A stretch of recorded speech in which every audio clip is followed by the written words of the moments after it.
Welcome to the Culture Hustle. I'm Mr. Bouquet, and on this channel, we aim to build a community of motivated and inspired entrepreneurs looking to grow their business through multiple streams of income.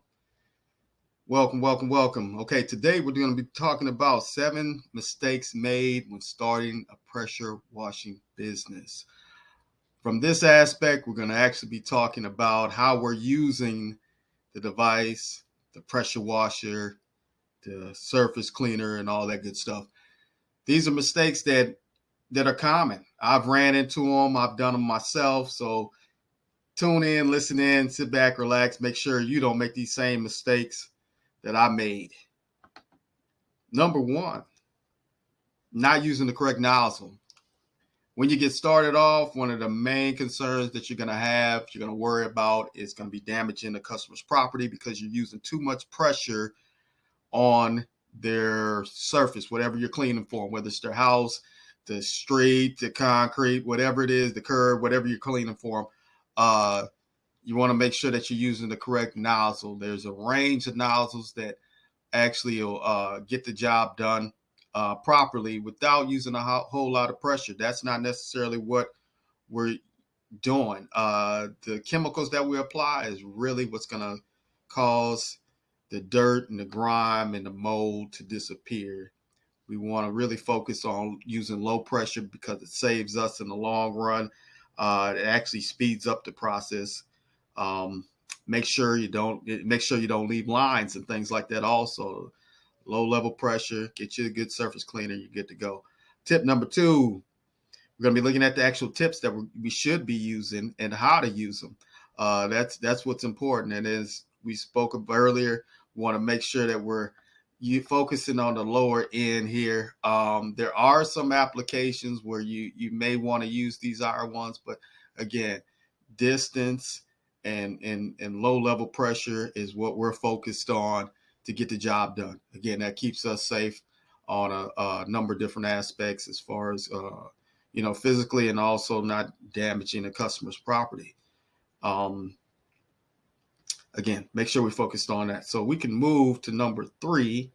And as we just spoke about, we want to make sure we keep ourselves safe, protecting ourselves. Always, always, always protect yourself.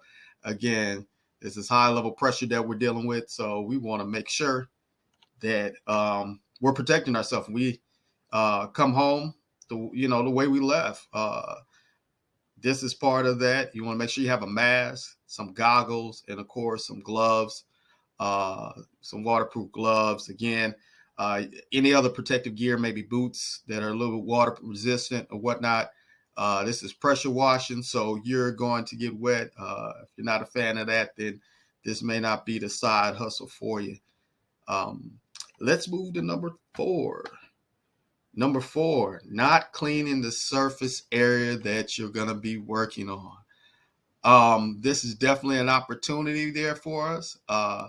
We are pressure washers at this time, so we do not necessarily clean up debris. It's an option for us to upsell, though, to the customer. If you're not scared of a little hard work, it really just requires maybe a blower and a broom to clean the surface off.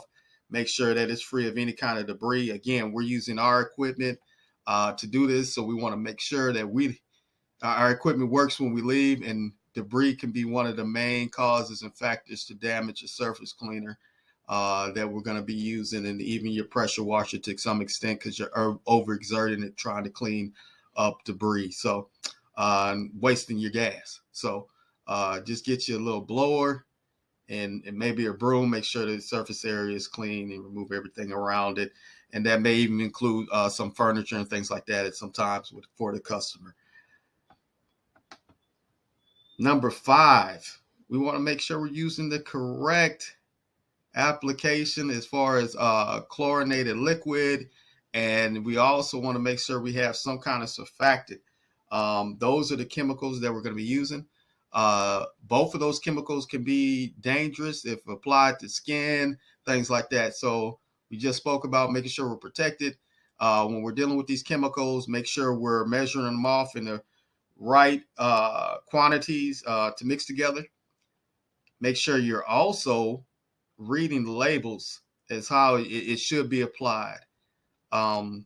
Those things are important, and make sure that we're using the stuff that you see in front of you, as far as making sure it's chlorinated liquid and a surfactant. We don't want to be using regular bleach that you can get out the store. We don't want to use regular detergent either, whether it's washing powder, whether it's dishwashing soap. You see people use all kind of things. In the long run, it's just better off to make sure that you're using the stuff that you're supposed to be using. That's just my rule of thumb on things like that. Um, you're skipping steps, maybe saving yourself a few dollars, but the time and energy that you're going to put into it is really what matters. So again, make sure we're using the correct stuff and applying it to the right applications.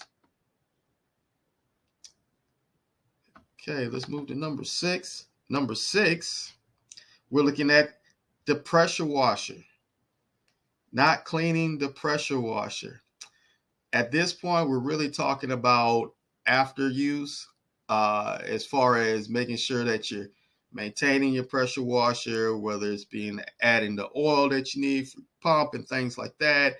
Even doing your research and making sure that when you should be doing this stuff, how many pressure washers can you get in, and washings can you get in, and before your pump starts to give you issues if you're not maintaining that properly. So there is a lot of research there involved, but again, we spent and invested a good little bit of money, anywhere from 300 to 400, even on up on a pressure washer. We can make that money back in doing just a couple jobs, but at the same time, we want to make sure that what we have, we're taking care of it and we're being responsible with it. And it'll definitely be worth your time and energy to make sure when we're cleaning areas, like I said, that they're free of debris. Pressure washer doesn't have anything stuck under it. Your surface cleaner doesn't have any, whether it's grass or whatever stuck on it. That can be a major issue that you run into also. But again, if we've observed the area, make sure it's clean, then we're good to go. The last one we want to talk about, number 7, is making sure that the pressure washer over time is kept in a safe environment, as far as storage space. So previously we've talked about maintaining it, changing the oil, things like that, making sure that it's clear of any kind of debris.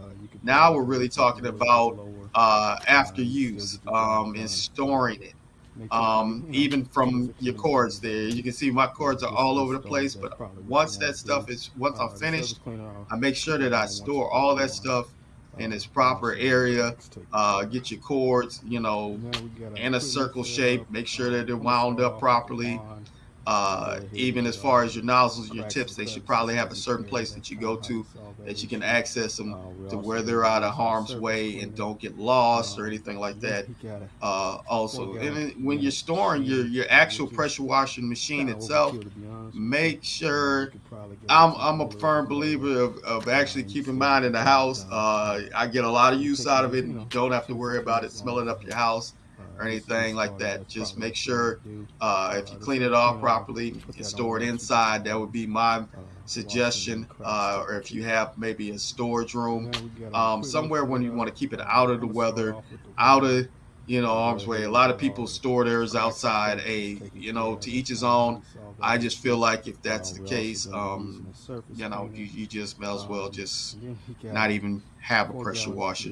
That's because if you don't store your lawnmower outside, things like that, if you have done it in the past, you notice that you probably got a short use out of it. Corrosion, all those type of things, wear and tear from the sun, beat down on your equipment. So, look, I hope these mistakes that that are commonly made, that you don't make them.